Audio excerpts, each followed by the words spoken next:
Muy buenas noches a quienes nos sintonizan en todo el territorio ecuatoriano y más allá, en países de América, Europa y otros continentes. Buenas noches, señor presidente. Buenas noches, Eduardo. Presento a quienes realizaremos la entrevista de esta noche, mis compañeras de panel, Estefanía Espín, de la cadena Ecoavisa, Janet Inostroza, de Teleamazonas, y quien les habla, Eduardo Califé, a nombre de los medios públicos, Ecuador TV, los diarios El Telégrafo y El Tiempo, y Pública FM, la Radio Nacional del Ecuador. Agradecemos también a otros medios de comunicación que decidieron sumarse a esta iniciativa.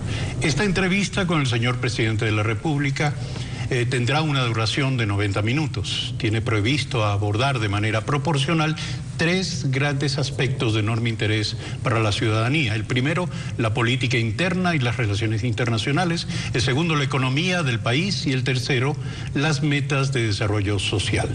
Cada uno de los entrevistadores de esta noche tendremos a cargo iniciar alternadamente los tres segmentos en los que se dividirá este programa. Y dado que por sorteo entre nosotros me toca el cometido de iniciar el diálogo, paso sin más a la primera pregunta, señor presidente, del segmento dedicado a la política interna y las relaciones internacionales. Señor presidente, llega usted a los 7 meses de su gestión con una próxima consulta popular, con una aprobación, según encuestas, cercana al 70%, y recibiendo ataques a diestra y siniestra. El presidente Correa le califica de traidor, mientras corrientes de derecha le acusan de complicidad con Correa por haber sido su vicepresidente y no haber denunciado entonces la corrupción en ese gobierno.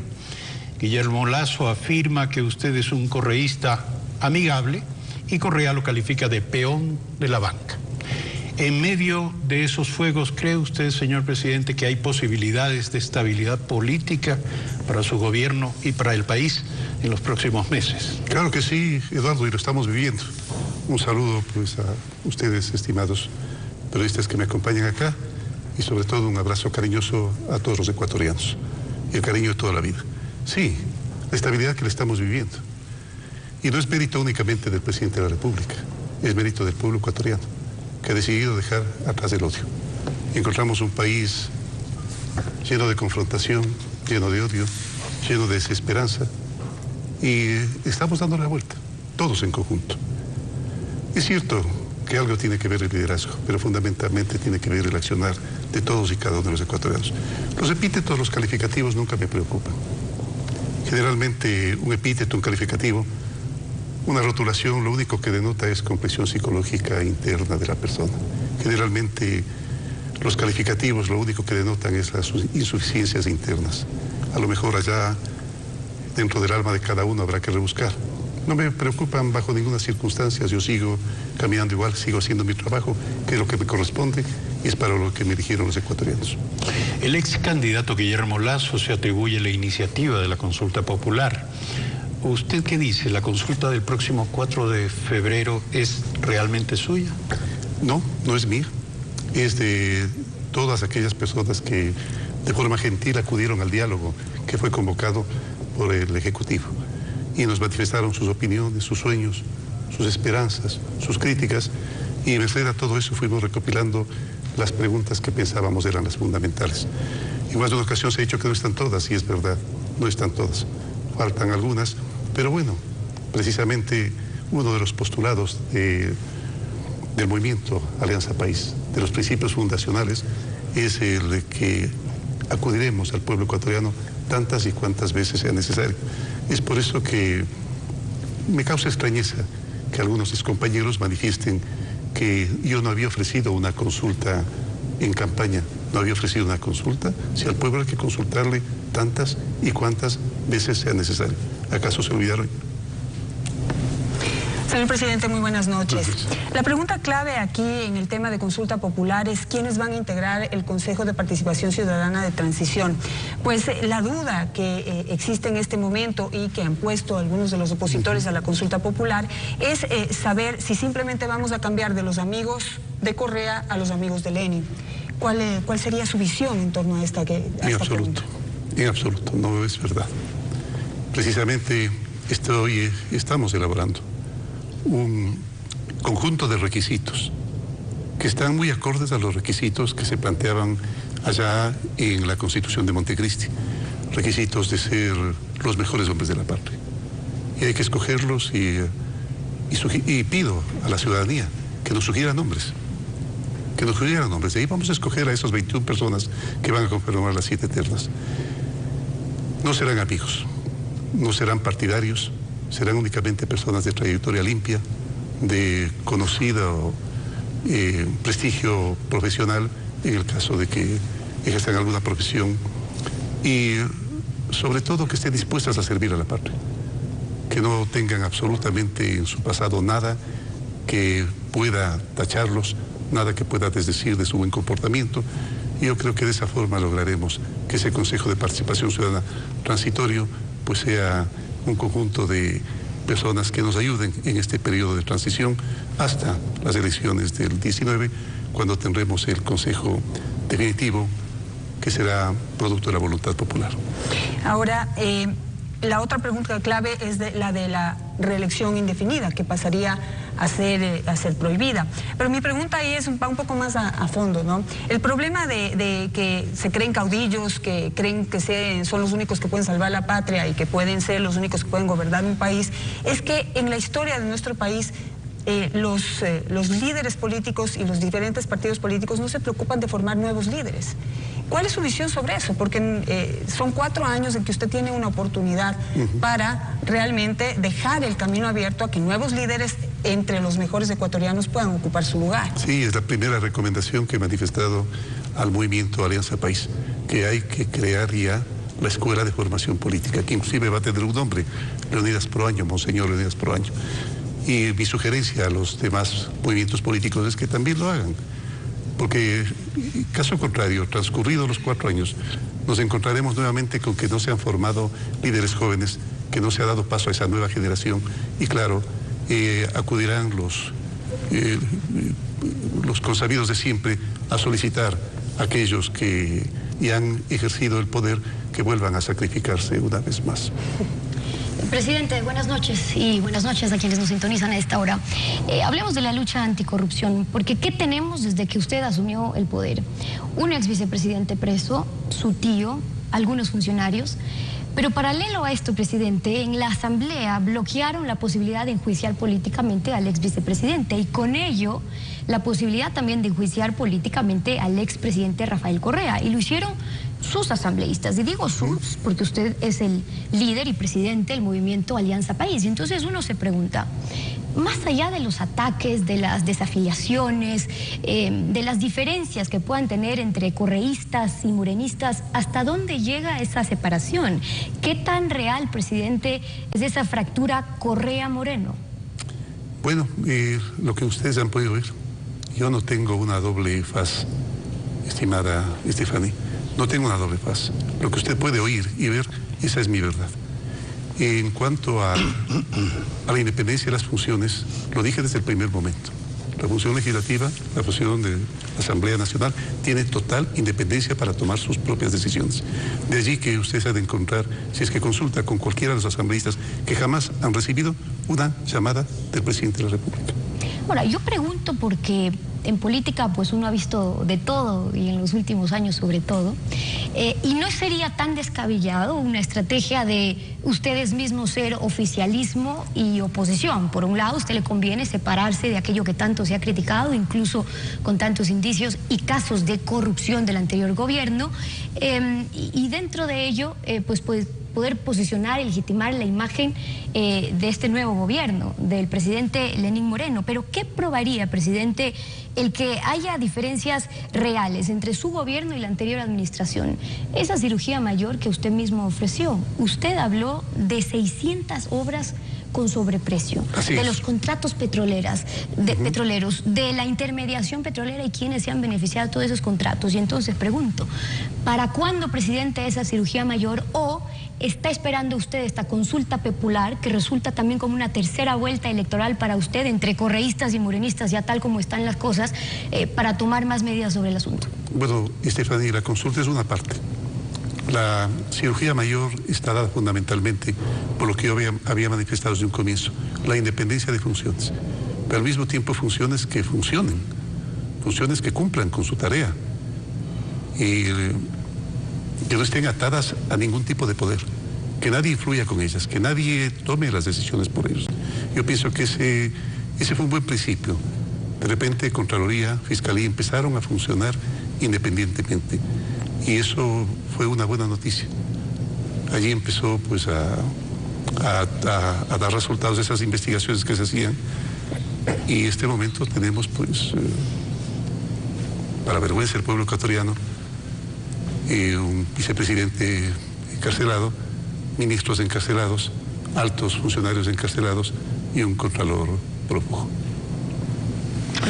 Presidente, se especula que cantidades inmensas de recursos le habría costado la corrupción al Ecuador. Incluso se ha llegado a decir que esta cifra llegaría a los 30.000 millones de dólares en 10 años. Quisiera preguntarle, ¿usted nos puede dar su propia estimación acerca de este perjuicio, del volumen del perjuicio? Y además decirnos algo acerca de lo que usted ofreció, que era contratar expertos internacionales y pedir a las Naciones Unidas que le ayuden a localizar esos recursos y a devolverlos al país. ¿Qué pasa con eso? Y una de las buenas noticias es que ya hay el acuerdo con Naciones Unidas para que haga la supervisión, el seguimiento de todo aquello que se hizo con esos 5 grandes contratos petroleros. Van a revisar lo que es la refinería de Esmeraldas, lo que es la refinería del Pacífico, Monteverde, el poliducto Pascuales Cuenca y la negociación de las ventas petroleras. Entonces ya es una primera buena noticia. Tenemos esos expertos que están trabajando ya. Pero esperamos pues nosotros que nos den los resultados y ya los habrá. Por favor, tengan un poco de paciencia. Presidente, estamos a las puertas de la consulta popular y la expectativa del pueblo ecuatoriano es que realmente a partir del 4 de febrero, del 5 de febrero, haya un cambio radical en las diferentes políticas en el Ecuador. Pero yo le quiero preguntar, ¿hasta qué punto usted nos puede garantizar un verdadero cambio cuando sigue rodeado de correístas?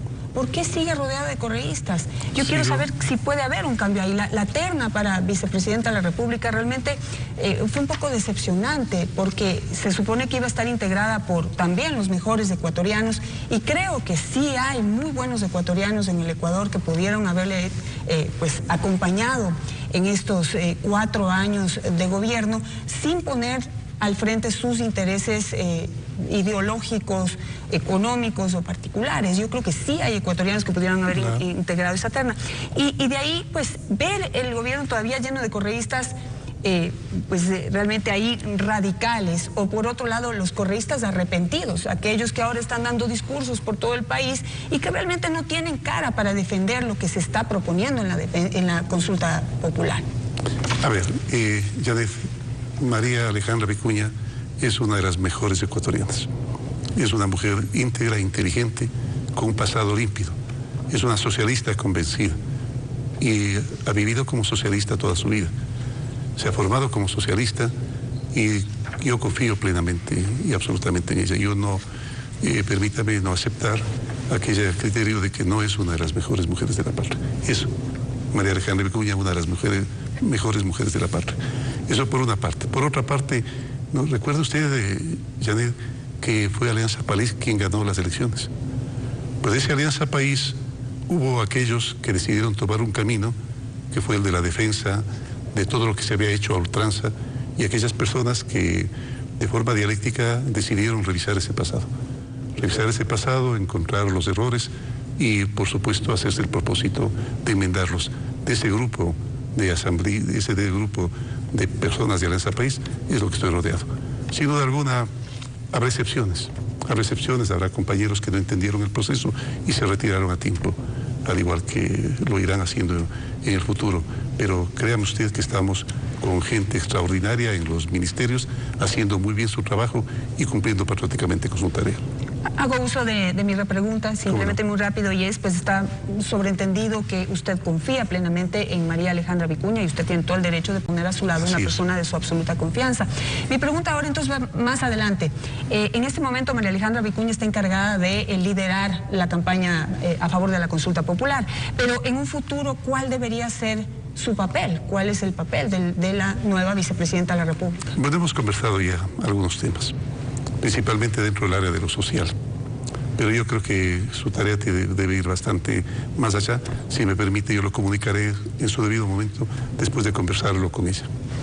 Sobre los diálogos, presidente, porque es importante, pues la ciudadanía ha sido testigo como Lenín Moreno trajo la oportunidad de los diálogos de vuelta. De hecho, esta misma entrevista es ejemplo de ello, el que hoy podamos conversar con usted, que es un derecho de los ciudadanos a través nuestro el poder también consultar sobre temas que queremos saber del primer mandatario. Y en ese sentido, pues, según el informe de presidencia, son 23 procesos de diálogo, 444 eventos, más de 4.000 propuestas. Y claro, suena espectacular, pero cuidado, y lo que Eduardo Mangas dijo en algún momento resulta ser verdad. Es decir, diálogos para contentar, más no para consensuar o adoptar realmente aquellas propuestas que está recibiendo. No, no es verdad. Nosotros, yo y el grupo, o el grupo y yo, siempre pensamos en que el diálogo es el mejor mecanismo de llegar a consensos. Pero así que inclusive, aunque algunos dirigentes empresariales digan lo contrario, más del 80% de todas aquellas propuestas que se hicieron dentro del plano económico fueron tomadas en cuenta. Lo que pasa es que es muy difícil satisfacer a todos y en todo. Las personas que únicamente piensan en el todo o nada no están pensando en el país. Hay que pensar en el país, en la necesidad de ceder espacios, de consensuar, de llegar a acuerdos mínimos con el fin de salir adelante todos en conjunto. Y hay muchos que creen, presidente, que usted está esperando a la consulta popular para tomar otras decisiones, incluso que se han conversado a través de estos diálogos y estos espacios. Y si uno ve, pues yo decía, claro, esta consulta popular podría terminar siendo una tercera vuelta electoral, pero de otro lado, eliminar esa especie de padrinazgo que tuvo de Rafael Correa en las últimas elecciones, o de Alianza País, ya para que resulte un espaldarazo de ganar el sí en la consulta popular al presidente Lenín Moreno, por ende un voto de confianza en el presidente Lenín Moreno.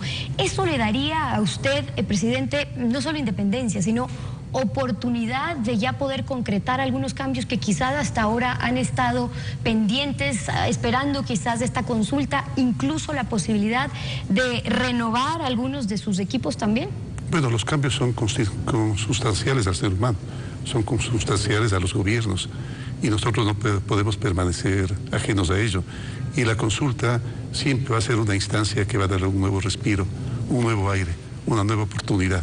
Pero no se olvide que nosotros llevamos cambiando el país desde el mismo 24 de mayo, en que comuniqué al pueblo ecuatoriano lo que pensaba hacer, y lo estoy cumpliendo.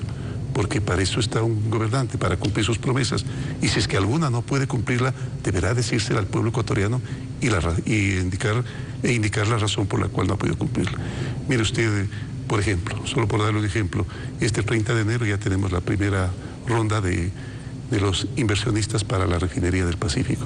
La refinería del Pacífico va a ser una feliz realidad, ahora sí, una feliz realidad en la provincia de Manabí. Hemos entregado ya 15.000 pensiones, a los viejecitos que han estado en estado de indefensión.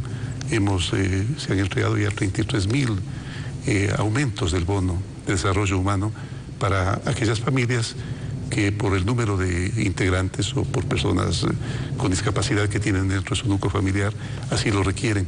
Ya hemos aumentado ese bono a 33.000 personas y tenemos planificado hacerlo en los próximos meses a 50.000 personas.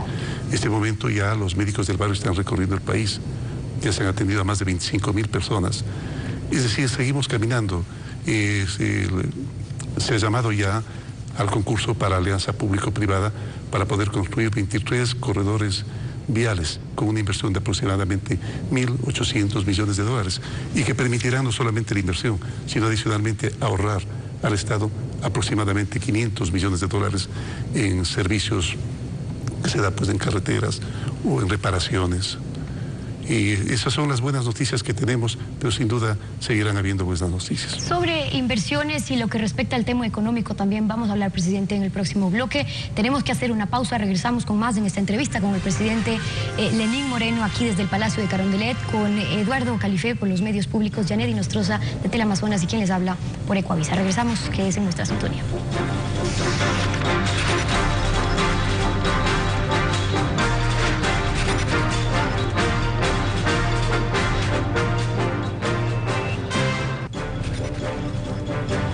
Muy bien, estamos aquí desde el Palacio de Gobierno en esta entrevista con el presidente Lenín Moreno. Este es un bloque dedicado a la parte económica. Y voy al grano, presidente, porque el tiempo vuela, ya lo conversamos hace unos segundos.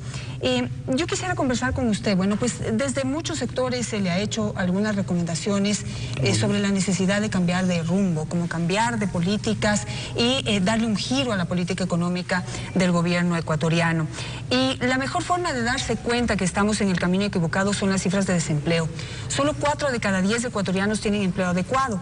Los otros 6 tienen que rebuscarse para sobrevivir. En 10 años, con toda la plata que tuvo el gobierno anterior, las cifras dicen lo siguiente: con una política económica enfocada al gasto público se generaron 75.000 empleos cada año. 25.000 empleos los generó el gobierno y 45.000 empleos los generó el sector privado. Ahora estamos en crisis y el gobierno ya no puede generar un solo empleo más, por el contrario, tiene que disminuir y tiene que despedir gente necesariamente. Y que nos quedamos con el sector privado que apenas puede generar 45.000 empleos cada año. Usted ha ofrecido desde su campaña 250.000 empleos cada año. Con la misma política económica, ¿cómo lo va a lograr? A ver, Janet, eso de que ofrecía 250.000 empleos en el año fue una propuesta de Guillermo Lasso, del candidato Guillermo Lasso. Yo había manifestado que en mis 4 años voy a generar 500.000 empleos. Eso es lo que yo había manifestado. Pero de todas formas, igual, lo importante es que lo estamos haciendo. Las buenas noticias, otra de las buenas noticias que hay que dar es que el desempleo se ha reducido en aproximadamente 4 décimas de punto, ha pasado del 5.2 al 4.6. Y eso es una buena noticia, así como el hecho de que el empleo adecuado ha aumentado en aproximadamente 137.000 plazas. Eso es otra de las buenas noticias, Janet. Pero claro está, es poco todavía en relación a lo que debemos hacer. Debemos avanzar bastante más y lo estamos haciendo mediante varias alternativas. Por ejemplo, cofinanciando el empleo de los jóvenes, cofinanciando con las empresas privadas el empleo, dando la oportunidad a los jóvenes de que hagan pasantías y el gobierno les exime pues del pago del anticipo del impuesto a la renta en la proporcionalidad del estipendio que se haya pagado a los pasantes. Hay que hacer mucho más todavía, incentivar fundamentalmente aquellas tareas en las cuales hay uso de empleo intensivo, como es el agro, como es la agroexportación, como es el turismo, como es la construcción. Es por eso que inclusive habíamos decidido integrar a las preguntas de la consulta aquella de la eliminación de la ley de plusvalía que ha dejado a tanta y tanta gente en la calle y que me la reclaman todos los días. El momento en que paseo las calles del Ecuador, pues no es nada raro ver cómo se acercan ingenieros, arquitectos, albañiles, carpinteros, ceramistas, vidrieros, ferreteros, que reclaman que no tienen trabajo. Inclusive una señora que tenía el negocio de los platanitos asados con queso me decía que ahora le toca caminar bastante más para encontrarse casualmente con alguna construcción en la cual situarse en la esquina y poder estar a la expectativa de que los albañiles, los ingenieros, la gente que trabaja ahí, compre sus productos. Entonces sobre eso vamos a trabajar, sobre el turismo, sobre la exportación y la producción nacional, que el consumo nacional tan importante. Y por eso, además de incentivar, además de potenciar esas actividades económicas, hay que tener bastante cuidado con poder limitar inteligentemente las importaciones. Ahora, hago uso de mi repregunta porque es importante saber, usted no me aclara si vamos a seguir con la misma política económica o no, porque si seguimos con la misma política económica, que es vivir de la tarjeta de crédito, pues vamos a poder generar algunos empleos nuevos, como usted lo ha mencionado, pero no se va a poder dinamizar la economía sanamente. Necesitamos cambiar de política para poder dejar de vivir del crédito externo. Ustedes acaban de emitir 3.000 millones de nuevos bonos, son 7.000 millones de dólares en 8 meses que se abonan a la deuda externa y que pues nos endeudan a los ecuatorianos pues a largo plazo, nos obligan a pagarlos.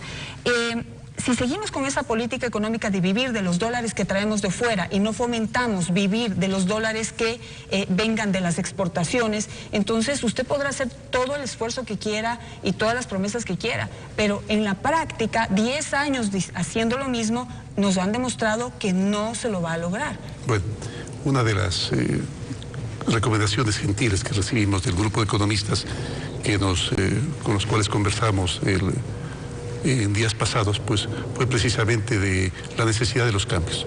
Yo decía que el cambio es consustancial al ser humano y debe ser consustancial a un gobierno también. Si ve que las cosas no han dado resultado de una forma, pues hay que cambiar esa forma. No podemos pretender obtener un resultado mejor haciendo exactamente lo mismo. Pero los cambios deben ser paulatinos, no pueden ser drásticos. Y en eso coincidió uno de los economistas, que es uno de los cuales mayor confianza tengo yo por su edad y por la trayectoria que ha tenido, el cual decía que con respecto a la deuda, por ejemplo, el año pasado la necesidad de deuda para financiar el presupuesto fue de aproximadamente 12.000 millones de dólares. Este año va a ser de 8.000 millones de dólares y vamos a pagar 4.000. Es decir, que prácticamente el saldo efectivo va a ser de 4.000 millones de dólares del endeudamiento que vamos a tener al año. Al igual que el déficit fiscal, al igual que la inversión para optimizarla, la reduciremos en lo que sea necesario, e inclusive he hecho un llamado ya a los señores ministros que vayan haciendo los cálculos que van a tener que reducir en el 10% y en el 5% los presupuestos del Estado, para seguir cuadrando cifras, para que el déficit cada vez sea menor. Este año logramos estabilizar el déficit, ya no fue creciendo, estabilizamos el déficit, y el próximo año nosotros aspiramos a que el déficit no vaya más allá de 4.000 millones y que vaya reduciéndose en los siguientes años. Entonces, ¿hay la intención de reducir el déficit en esa misma línea? Presidente, me va mi siguiente pregunta, porque como bien decía Janet, pues seguimos en esa política de endeudamiento. Son concretamente 7.500 millones de dólares ya con los últimos bonos que se emitieron. Pero fíjese que ya hay un mandato, es decir, incluso la pregunta de la plusvalía, que ahora se incluye en la consulta popular, resulta ser algo simbólica, y simbólica porque el cambio que propone en ello usted lo podría hacer directamente enviando un proyecto a la Asamblea si en efecto no se quiere seguir con aquella que fue un caballo de batalla, podríamos decir, para el anterior gobierno, porque el presidente Correa y sus ministros se empeñaron en que se apruebe esa ley y lo hicieron hasta antes de irse para dejarle con esa ley aprobada. Entonces, si en la consulta usted llega a recibir, presidente, un sí, es un mensaje de sí, estamos de acuerdo en que no queremos más impuestos, porque supone a la final eso, una ley de plusvalía tal como está planteada, y por ende es decirle a un nuevo cambio de modelo, lo que implica no más impuestos, porque ¿para qué requerimos siempre más impuestos? Para seguir pagando deuda y el servicio de deuda que cada vez es más alto también dentro de nuestro presupuesto. Entonces usted habla, en efecto, hay que tomar medidas sobre eso, sobre esa política de endeudamiento, pero ¿cómo lo va a hacer? Es la pregunta clave, porque usted puede renegociar la deuda ya, ¿lo cree necesario o va a esperar un informe de auditoría de la deuda para tomar esas medidas? Esteban, que una de las buenas noticias es que el riesgo país ha descendido en 350 puntos. Eso, lo que aparentemente puede ser una noticia especial, el hecho de haber acudido nuevamente a conseguir financiamiento externo, pues también tiene su parte de positivo. Miren que hemos conseguido por fin a menos del 8% la tasa de interés para este financiamiento de 3.000 millones de dólares. Y además a 10 años plazo. Recordemos nosotros los momentos hace 2 años en los cuales los créditos que se obtenían debido al altísimo riesgo de país, debido a la falta de confianza de los mercados internacionales en el Ecuador, se conseguía créditos al 12% y a 5 años plazo, que son precisamente los que dejaron que esa deuda se abulte exageradamente y que este año, haya que pagar aproximadamente 12.000 millones de dólares solamente en lo que corresponde al servicio de deudas, o de activos, de pasivos contingentes. Que es un monto importante, se habla de 12.000 millones de dólares. Por eso es que también estamos pendientes de lo que determine esa comisión de auditoría de la deuda que se ha confirmado, y esa podría determinar incluso irregularidades en cómo lo dejaron a usted también en su mandato endeudado con petróleo comprometido, cómo bajo decreto se hicieron modificaciones para que tengan el carácter de reservado, acuerdos tan importantes antes como un acuerdo de 4 partes en el que se establecía cómo íbamos a vender nosotros nuestro petróleo. ¿Para qué? Para que se pueda fiscalizar, para ver qué estaba pasando con el petróleo y los ecuatorianos. Y los asambleístas, sus asambleístas también de Alianza País en el anterior periodo, cero fiscalización en cuanto a los negocios petroleros. Entonces, si se llega a determinar, por ejemplo, presidente, que esa deuda es ilegítima, eso tendría implicaciones muy serias. ¿Por qué? Porque tenemos antecedentes. Un expresidente como el presidente Correa que decidió declarar ilegítima una deuda y no pagarla. ¿Usted está considerando ir por un mismo camino? Nosotros encontraremos los culpables si es que la deuda ha sido contratada de manera ilegítima. Pero el Ecuador es un país serio. Es un país serio que tiene que cumplir con sus compromisos internacionales. Y eso es lo que va a permitir que los intereses de los futuros financiamientos sigan bajando. Y que se confíe muchísimo más en el Ecuador para las inversiones y para proporcionar los financiamientos.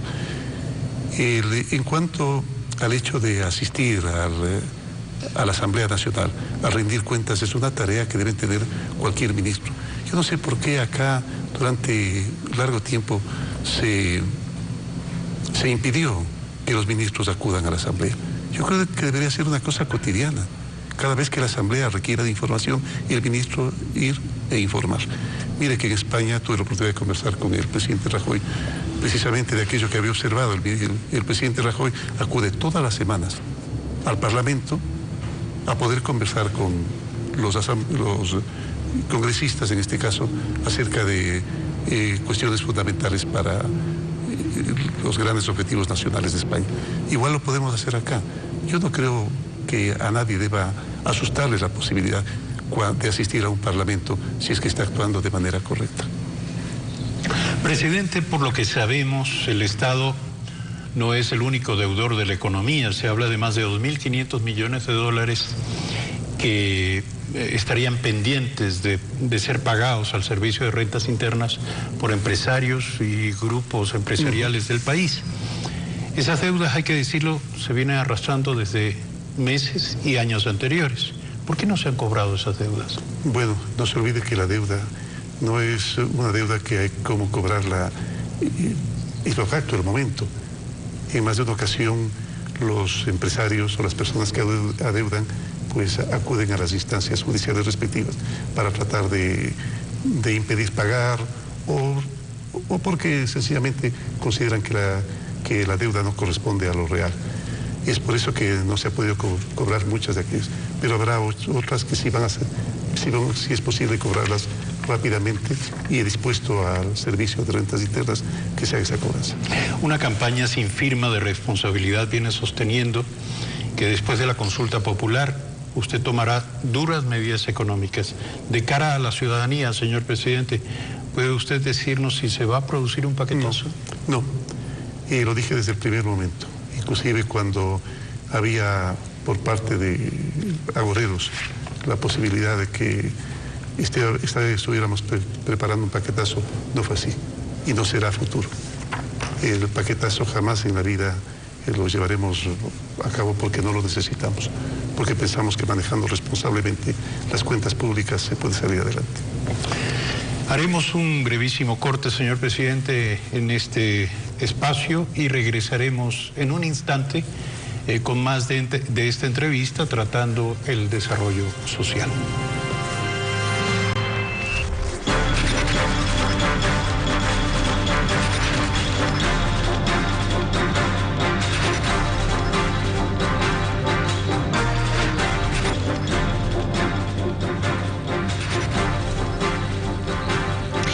En entrevista con el presidente Lenín Moreno y este bloque lo dedicamos a hablar a lo que se refiere a la consulta popular. Presidente, y sobre eso, la pregunta que plantea esta reestructuración del Consejo de Participación Ciudadana y Control Social, con este cambio, y es que ya los consejeros sean elegidos por elección popular, es un cambio fundamental.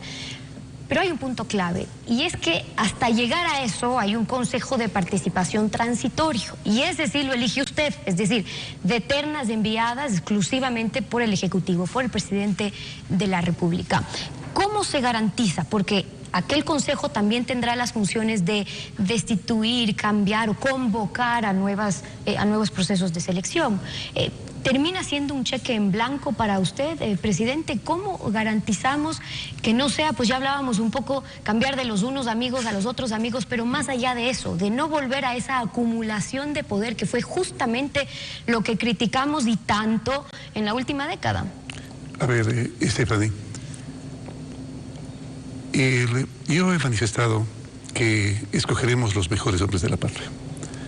Y para eso hemos elaborado un conjunto de requisitos que prácticamente van acorde a aquellos que son los requisitos de la Constitución de Montecristi. Para ello permitiremos nosotros que inclusive la ciudadanía, los grupos sociales propongan nombres de personas para que integren ese Consejo de Participación. No tengo, créame usted, Stephanie, ningún interés en controlarlo. Lo he comprobado durante este tiempo en el cual he permitido que cada una de las instancias funcionen de manera autonómica y con independencia. Ninguno de los presidentes de las funciones del Estado puede manifestar que yo haya llamado a dar siquiera una sugerencia. Todo lo contrario, cuando nos hemos reunido ha sido únicamente para intercambiar opiniones, pero no para tratar acerca de sus decisiones. Ese Consejo de Participación Ciudadana Transitoria estará compuesto, he dicho, por personas probas, por personas con los suficientes conocimientos profesionales como para poder responder a esa demanda y sobre todo con las mejores intenciones. Ahora, y por supuesto que tampoco a ellos se les dará un cheque en blanco, todo lo contrario. Ellos tendrán que responder ante el pueblo ecuatoriano acerca de su accionar. Claro, lo que está, digamos, en controversia son las facultades que tiene este Consejo Transitorio, porque una cosa es el Consejo de Participación que vamos a elegir en votación popular, pero otra cosa es este Consejo Transitorio, porque fíjese usted que uno si revisa bien el anexo 3 de esa pregunta, no incluye una modificación al Código de la Democracia inmediato, como por ejemplo sí lo hace la pregunta 2, y al no incluir una modificación inmediata, ¿qué pasa? Usted sabe que la Constitución nos prohíbe que hagamos cambios que respectan al tema electoral el año previo a las elecciones. Es decir, ya estamos con las justas en ese tiempo. Entonces, si queremos que estos cambios apliquen para las próximas elecciones, que son en 2019, que tenemos los ecuatorianos que ir a elegir elecciones para alcalde, les va a alcanzar el tiempo, porque de no ser así, presidente, significaría que este Consejo Transitorio, que puede elegir, cambiar a autoridades, Contralor, Fiscal, Superintendente, Consejo de la Judicatura, etcétera, se podría quedar hasta el 2023. Bueno, y no va a tener la facultad de cambiarlos, va a tener la facultad de seleccionar, de acuerdo a los procesos, aquellas funciones que vayan terminando su tiempo para el que fueron designadas. En el supuesto de que hubiera alguna observación con respecto a alguna persona o algún funcionario de las diferentes instancias del Estado, ese momento pues tendrán que acudir a donde corresponde, a la Asamblea Nacional, para que allí se la juzgue. Con respecto a los tiempos, nosotros debemos enviar inmediatamente después de la consulta popular una reforma a la ley de elecciones para permitir precisamente que ese consejo pueda ser cambiado ya con la elección del consejo definitivo, que se hará por parte del voto directo de la ciudadanía. Presidente, sobre el mismo tema, el expresidente Correa fue acusado en la década pasada de cooptar, de captar y de copar todos los poderes del Estado, y el mismo argumento es el que él hoy utiliza para oponerse a la consulta popular y para promover el no en esta consulta. Siendo así, presidente, ¿qué garantía ofrece usted y cómo va a marcar la diferencia entre lo que se hizo en el pasado y lo que se pretende hacer hoy? Bueno, la garantía fundamental es que yo le digo al pueblo la verdad. Y esa es mi verdad. Y por favor que el pueblo sea un catón permanente, un cuidador permanente de que esa palabra sea cumplida. La verdad es que el Consejo de Participación Ciudadana y la selección de autoridades dejó bastante que desear. No nos olvidemos que el Consejo de Participación Ciudadana está compuesto de personas que estuvieron muy cercanas al presidente de la República y que muchas de las funciones del Estado están compuestas precisamente por sus presidentes, fueron personas que trabajaron directamente con el expresidente de la República, y esa realidad no puede volver a repetirse. No puede volver a repetirse porque el pueblo no lo va a tolerar. El pueblo está esperando que esa verdad que nosotros estamos planteando se convierta en una feliz realidad. Y no es en la teoría donde nosotros debemos encontrar la verdad. Nosotros debemos encontrar la verdad en la práctica. En la práctica debemos demostrar la terrenalidad de nuestra teoría. Presidente, pasando al tema de lo social, algunos críticos de su gobierno señalan que usted no está cumpliendo las ofertas que hizo durante la campaña electoral, o al menos no lo está haciendo al ritmo que debería. Por ejemplo, en el caso de la vivienda, usted ofreció construir 350.000 viviendas en su periodo. Para cumplir la meta proporcional en este primer año, usted debería a estas alturas haber construido el doble de lo que certifica haber construido, 20.000 viviendas. ¿Usted va a modificar la meta? ¿No es hora de revisar de alguna manera? Bueno, en primer lugar, la oferta fue de 325.000 viviendas. 190.000 son viviendas que se van a entregar gratuitamente, como ya se lo está haciendo. En este momento 20.000 viviendas están siendo construidas y entregadas. E inclusive, para poder acelerar más el proceso, nosotros el día 25 lanzaremos una gran convocatoria a todos los constructores del país para acelerar el proceso de construcción. No se olvide que esto no es mecánico, no es como una sumatoria aritmética o una resta aritmética, no es que las cosas arrancan desde el primer día, se requiere conseguir los terrenos. Y nosotros entramos en un proceso en el que ayudó, usted recordará, muchísimo mi esposa cuando juntó a las esposas de los alcaldes y esposas de los presidentes de las juntas parroquiales de todo el país para que nos entreguen los terrenos. Nos lo han dado ya los terrenos, pero ellos mismos tienen que aprobarlo. Los consejos municipales deben sacar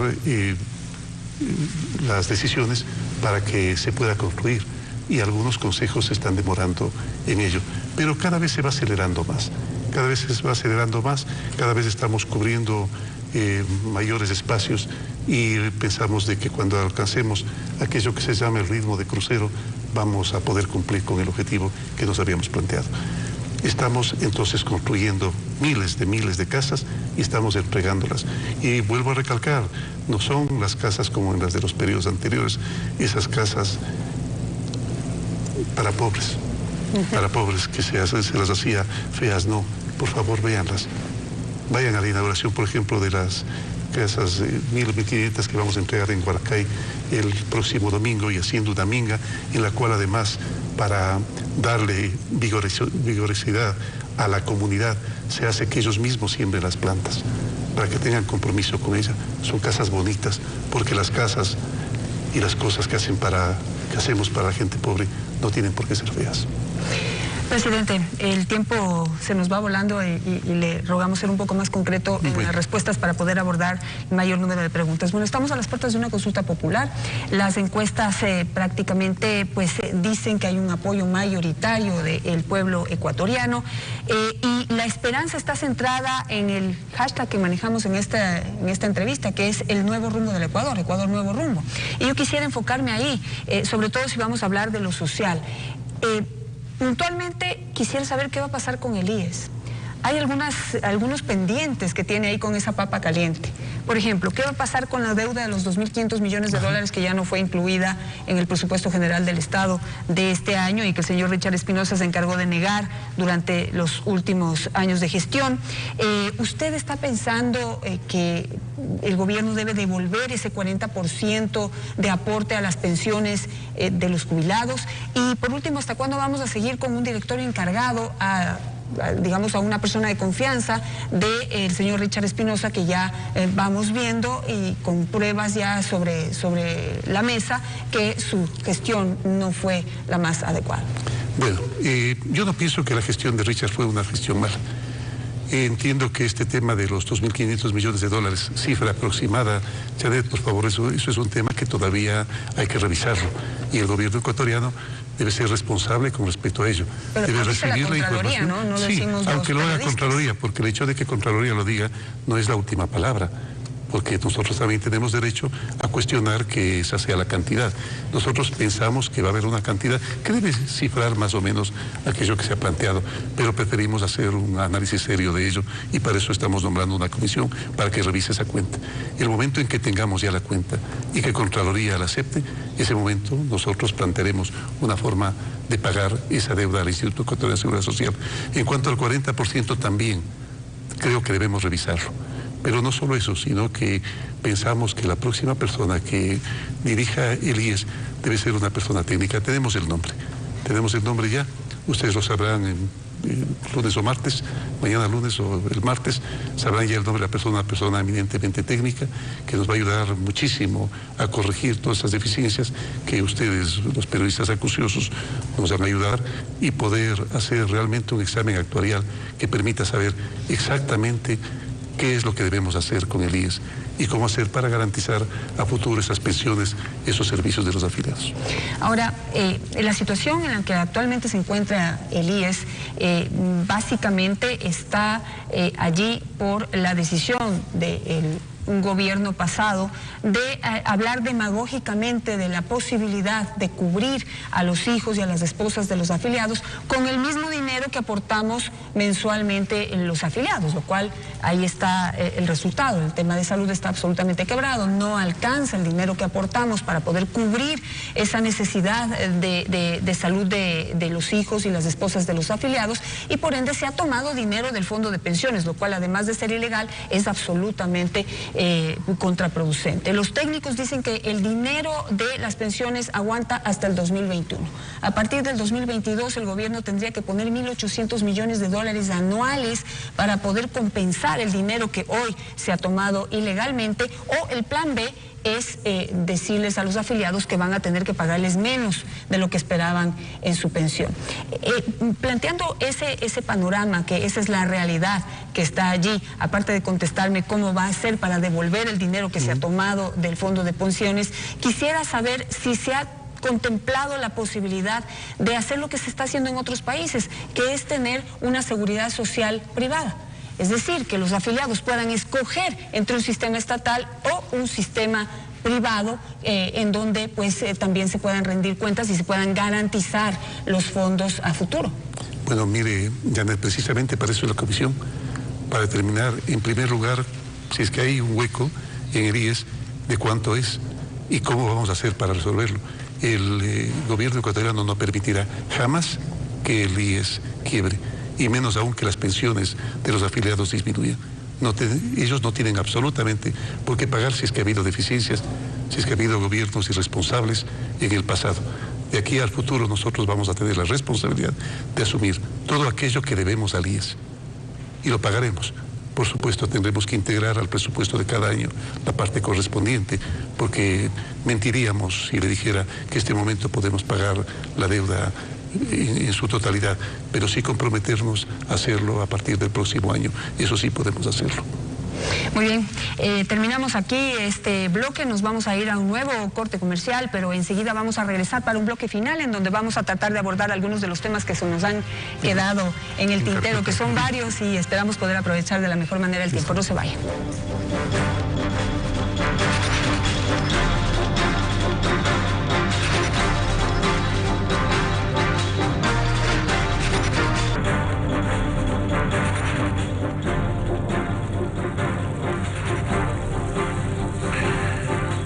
Continuamos con esta entrevista con el señor presidente de la República desde el Palacio de Carondelet. Señor presidente, cuando se divulgó y se promovió este espacio bajo el nombre de Nuevo Rumbo, me figuro que muchas personas habrán pensado que finalmente el gobierno va a marcar una línea en los ámbitos que más le importan, le interesan a la ciudadanía, la economía y el desarrollo social. ¿Puede usted ahora, señor presidente, resumir en grandes líneas sus objetivos, los objetivos de su gobierno, y decirnos a los ciudadanos qué resultados podemos esperar en el año 2018? Bueno, los objetivos que nos hemos planteado son, primero, ir consolidando esta sensación de un nuevo Ecuador, ir consolidando la sensación de que el odio quedó en el pasado, dejar ya que el pasado sea el motivo del debate y que el debate y que las conversaciones y que el diálogo sean siempre a futuro. Decirle sí a la democracia, decirle sí a la libertad, decirle sí a la reactivación, decirle sí al empleo, decirle sí al bienestar de la gente. Ese es el futuro que debemos esperar. Para ello nosotros debemos pues consolidar la democracia y la consulta nos va a ayudar muchísimo, muchísimo en ello. Es por eso que nosotros hemos hecho el llamado al pueblo ecuatoriano a que vote afirmativamente. Sin embargo, independientemente de aquello, el presidente de la República tiene la obligación, al igual que todo el país, de respetar la decisión de la mayoría y así lo haremos. El futuro es siempre mejor. Yo soy un optimista insufrible, suelen decirme, y creo en el futuro. Creo que el futuro va a ser mejor. Y el futuro va a ser mejor porque estamos haciendo las cosas bien. Enviamos una ley de reactivación económica que nos está ayudando a la generación del empleo. Es por eso que las cifras, aunque pequeñas todavía, pues ya son alentadoras. No nos olvidemos nosotros que el último trimestre del año pasado, la economía creció el 3.8% en relación al último trimestre del año 16. Buena noticia también. Buena noticia también el hecho de que todos hayan calculado que el crecimiento del año 2017 no iba a rebasar el 0,7%, y sin embargo a lo mejor vamos a tener una economía que ha crecido el 2%, y vamos a seguir en ese ritmo, vamos a seguir dando positivismo a los ecuatorianos, fe, esperanza, verdad, diciéndole sí al diálogo, diciéndole sí a la esperanza, diciéndole sí a oír, a escuchar, a saber de las esperanzas de los otros para poder tomar las mejores decisiones. Presidente, sin ánimo de afectar su optimismo, sí, simplemente le recuerdo que cuando usted hizo sus ofertas electorales en materia de desarrollo social no había todavía denunciado que la mesa no estaba servida. Ajá. Una vez que ya lo ha dicho y que ya conocemos qué significa eso, la pregunta es, ¿se verá usted forzado a modificar sus metas? Sí, en materia de desarrollo social. Para poder cumplir las metas hemos decidido optimizar, por decir algo, la inversión del Estado. Le hemos reducido en aproximadamente $700 millones, hemos reducido el déficit fiscal y vamos a seguirlo reduciendo y esperamos pues que las metas igualmente se vayan cumpliendo. El momento en que manifesté que la mesa no había estado servida, en una alusión alegórica que había hecho el presidente anterior, pues lo que manifesté es una verdad que estábamos sobreendeudados, que le debíamos a todo el mundo, que los contratos petroleros que se habían firmado de ventas petroleras tenían características algo de leoninas. Es por eso que inclusive el señor ministro de Hidrocarburos está ya volviendo a negociar esos contratos. Hasta ahora los resultados no han sido totalmente positivos, pero tenemos esperanza de que a futuro, de acuerdo a las mismas cláusulas que tienen los contratos, podamos hacerlo. Yo tengo fe porque estamos haciendo las cosas bien. Tengo fe porque estamos haciendo las cosas de manera honesta. Tengo fe porque estamos haciendo las cosas de manera democrática, porque hemos dado libertad inclusive a todos, a los periodistas, a la ciudadanía, a todas las personas que quieran denunciar actos de corrupción de gobiernos anteriores o de nuestro gobierno, porque nosotros estamos exentos de ella y hay que pensar en la posibilidad de que nos podríamos topar con casos de corrupción. No lo vamos a permitir, porque el momento en que se pasa una, se pasan todos, y eso creo que es lo que ha ocurrido en algunas instancias anteriores. Presidente, efectivamente para el año 2017 se va a cerrar con un crecimiento económico que estará entre el 2 y el 3%, que incluso es mucho más alto que el proyectado por las autoridades económicas ecuatorianas. Sin embargo, debe quedar muy claro que ese resultado positivo no es permanente, no es a largo plazo, toda vez que está basado en la deuda que seguimos teniendo. Por eso le dicen que estamos viviendo de la tarjeta de crédito, que eso debe cambiar. Y para cambiar necesitamos generar dólares que vengan del exterior, que sean sanos, que realmente reactiven y dinamicen la economía nacional. Mi pregunta en concreto allí es, necesitamos hacer acuerdos comerciales, no podemos seguir negociando solos en el mundo, necesitamos aliarnos. Y allí está una buena oportunidad de la Alianza del Pacífico, que en este momento está haciendo extraordinarios acercamientos al mundo asiático con mucho futuro económico para los miembros. Estamos ahí con esa puerta abierta, y el otro tratado indispensable es el que debemos tener con los Estados Unidos, toda vez que es nuestro principal socio comercial. No podemos seguir. Los vecinos ya tienen un tratado, aquí en la Alianza del Pacífico también tienen tratado con los Estados Unidos, y no podemos seguir solos. ¿Cuál es su visión? Mire, Janet, yo no soy un economista, pero sin embargo me asombra la aseveración de que el crecimiento del Producto Interno Bruto es consecuencia directa de la deuda. Si así fuera, por decirle algo, los Estados Unidos, que creció su deuda en aproximadamente el 100%, debería haber tenido un crecimiento durante estos años del 100% del Producto Interno Bruto. Esto no es exactamente así, pero en algo ayuda, sin duda alguna. En algo aporta, y usted tiene razón, no hay cómo vivir con la tarjeta de crédito de forma permanente. Es por eso que hemos decidido rebajar la necesidad de financiamiento de forma sistemática hasta lograr el estado ideal de aquí a unos pocos años. En cuanto a la apertura que usted manifiesta, sí, y yo lo dije ya en mi mensaje, y lo dije inclusive en una carta que envié al Movimiento Alianza País hace aproximadamente 2 años. Debemos refrescar nuestras relaciones internacionales, buenas relaciones con todo el mundo, respeto a la soberanía y a la autodeterminación de todos los países, buena amistad con todos, absolutamente con todos, pero por supuesto en el tema comercial sí hay que tener preferencia por aquellos países a los cuales les vendemos más o les compramos más, ¿verdad? Es el ejemplo que yo daba con respecto a la persona que tiene una tienda. La persona que tiene una tienda, sin duda alguna, a lo mejor el vecino le cae muy bien. Es una persona agradable, amable, se toma una cerveza con él. Pero sin duda alguna, cuando tiende la alfombra roja, es cuando viene el vecino que le compra la casi totalidad de la tienda a fin de mes, ¿verdad? Nosotros debemos revisar nuestras relaciones internacionales y apuntar a aquellos países con los cuales nosotros le conviene más al Ecuador tener una buena relación. La Alianza del Pacífico es una opción que hay que revisar. Un acuerdo, un tratado con los Estados Unidos también es una opción que hay que revisarla. El otro día coincidí en una reunión social con el embajador Top Chapman y se habló inclusive de la posibilidad de lograr un acuerdo que tenga similares o mejores condiciones que aquellas que tuvimos con la Unión Europea y que tan buen resultado nos han dado. Presidente, por cuestiones de tiempo y ante la expectativa que hay en el país por esta entrevista, le pongo sobre la mesa otro tema, y es el tema de la nacionalidad entregada a Julian Assange y la decisión de volverlo diplomático ecuatoriano y de así poner en marcha un plan reconocido por la ministra de Relaciones Exteriores de intentar ayudar a Julian Assange en un plan que tenía un 99% de posibilidades de fracasar. Quisiera saber en qué estaban pensando y qué gana el Ecuador haciendo esto. Ahora, hasta hace poco teníamos un problema internacional sobre el cual comprometíamos al mundo entero para que nos ayude a resolverlo. Ahora tenemos un problema 100% ecuatoriano, porque resulta que el señor ahora es ecuatoriano. A ver, Janet, en primer lugar, siempre es bueno recordar a la ciudadanía que es un problema que heredamos. Yo he estado permanentemente reclamando al señor Julian Assange que debe ajustarse a las normas de un asilo.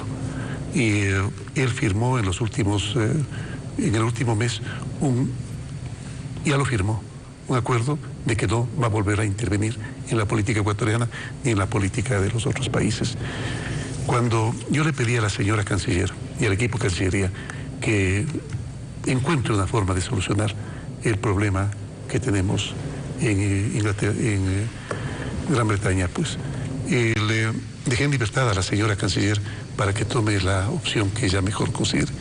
Y esta opción la tomó ella, la tomó la señora canciller, y nos ha dado todas las explicaciones, inclusive de los requisitos para poder obtener la nacionalidad, que los cumplía el señor Assange, y de la posibilidad de que con un rango diplomático a lo mejor se le permitiese salir y que definitivamente nos libremos definitivamente del problema.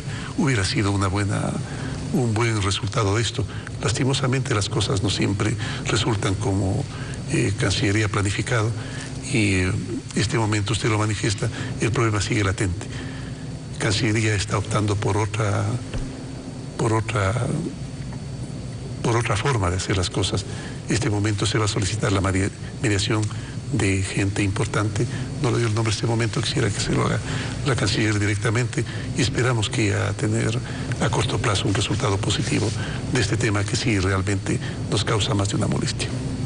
Presidente, ¿se siente usted hoy por hoy más cercano a la oposición que a los ex compañeros suyos de Alianza País, hoy contrincantes políticos, de hecho, incluso en la próxima consulta popular? Porque ya hemos visto en la Asamblea cómo se han ido formando estas nuevas mayorías, dejando de lado un poco al ala correísta, uniéndose miembros, movimientos o partidos de la oposición con el ala leninista de Alianza País, y eso significa que están apostando ya para una nueva mayoría en la Asamblea. Nosotros con la derecha ecuatoriana estamos en veredas distintas. Estamos apuntando, entiendo, ellos también apuntarán a un mejor Ecuador. Nosotros creemos que la forma de llegar a un mejor Ecuador es no dejar de lado jamás en la vida que nuestro principal objetivo es atender a los sectores más desprotegidos, más vulnerables de la sociedad. Que se coinciden algunas cosas, como sucede en toda la vida. Siempre existen coincidencias. Y, por ejemplo, hemos coincidido en algunos temas de la consulta popular. Y esto es bueno. Es bueno que empiezan a haber coincidencias, y las coincidencias están dadas precisamente porque esa consulta popular es producto del diálogo. Hay compañeros que se quedaron en el socialismo del siglo pasado, un socialismo que sí, tenía muchas reivindicaciones sociales como positiva, pero que en más de una ocasión los líderes pensaban que podían perennizarse en el poder. Eso ya quedó para el siglo pasado. Ahora, en este nuevo siglo, sin dejar de lado las conquistas sociales, hay que pensar en la necesidad de refrescar la democracia, la alternabilidad, el generar nuevos liderazgos, el permitir de forma cortés el que nuevos cuadros, nuevos jóvenes se formen, se forjen para poder dirigir el futuro del país. Todos tienen derecho, que no sea el derecho de una sola persona la que conculque el derecho de los demás. Me dicen, presidente, que tengo tiempo para una pregunta extra. Bien. Que me quedó de un tema pendiente en el campo económico y en lo que se refiere a endeudamiento, que conversábamos también. Porque usted dice, bueno, estamos pensando ya en bajar e intentar progresivamente de bajar esas cifras de endeudamiento, porque en efecto, si vamos sumando ya lo de los últimos meses, el servicio a la deuda significa un monto importante para el Ecuador. Pero usted dice, bueno, si va bajando el riesgo país, pues entonces nos podemos seguir endeudando mejor porque estamos en mejores condiciones. Sí, porque estamos menos del 8 comparado al 10,45 que nos endeudábamos hace no tan lejos, y es mejor. Pero ¿qué pasa allí? ¿Por qué nos endeudamos más en la anterior administración? Recuerde usted, presidente, que el anterior presidente, a través de un decreto, es decir, de un reglamento, permitieron modificar cómo era el cálculo de la deuda, que claro, si la deuda consolidada y todo, para ver qué incluían y qué no incluían. Pero eso es una potestad del presidente. Usted como presidente puede cambiar un reglamento, ¿para qué? Para permitir que los ecuatorianos sepamos si se está pasando o no, o si se está cumpliendo con eso que dice la Constitución del 40% del techo. Y no solo eso, sino transparentar y saber realmente cuál es la deuda real que usted considera y que la ha mencionado en distintas ocasiones cuando dijo que le han dejado endeudado y bastante. Stephanie, yo no conozco un país en el mundo que no haya necesidad de financiamiento o de deuda para su desarrollo. El seguirse endeudando no necesariamente es malo, lo estamos viendo en los países desarrollados. Lo importante es tener con qué responder. Y la respuesta es el crecimiento del Producto Interno Bruto. Entonces es en la relación con el Producto Interno Bruto lo que la deuda debe ir disminuyendo hasta irse convirtiendo en una deuda totalmente pagable. La suma de pasivos y contingentes que tenemos actualmente es de 69.000 millones de dólares. Es abultado, es fuerte, pero vamos a salir adelante. ¿Por qué? Porque estamos haciendo las cosas bien. Porque hicimos una ley de reactivación económica que está dando los resultados que nosotros esperábamos. Y por cierto, porque confiamos en que algunos sectores cambien de opinión y definitivamente se alineen con el desarrollo del Ecuador. Por eso creemos que vamos a salir adelante. No tengo tiempo para otra repregunta, nos dicen que terminamos, pero nos piden que el presidente se pueda dirigir a la nación que nos está viendo ahora mismo con su último mensaje. Así, pues a ustedes, señores periodistas, pero fundamentalmente al pueblo ecuatoriano, ecuatorianas y ecuatorianos, tengan fe, estamos haciendo las cosas bien, estamos haciendo las cosas de manera honesta, de manera transparente. Con respecto a la pregunta inclusive que me hacía Stephanie, la deuda será totalmente transparentada, inclusive con todos aquellos elementos que siempre van saltando a la vista conforme vamos avanzando en el tiempo. Absolutamente todas las acciones que realicemos serán transparentes y manejadas de forma honesta. Y si algún momento hay por parte de algún sector algún desvío, por favor, ustedes ecuatorianos, ahora, como nunca antes, tienen la libertad de denunciar. Yo les digo que confíen en su gobierno. Su gobierno está haciendo las cosas bien y el futuro va a ser un futuro luminoso, un futuro muchísimo mejor. Y con ese mensaje estamos concluyendo este espacio con el presidente de la República, Lenín Moreno, en esta entrevista conjunta que hemos hecho hoy. Eduardo Califé por los medios públicos, Janet Inostroza por Teleamazonas, quienes habla Stephanie Espín por Ecuavisa. Presidente, gracias por esta oportunidad y a ustedes, como siempre, por su sintonía.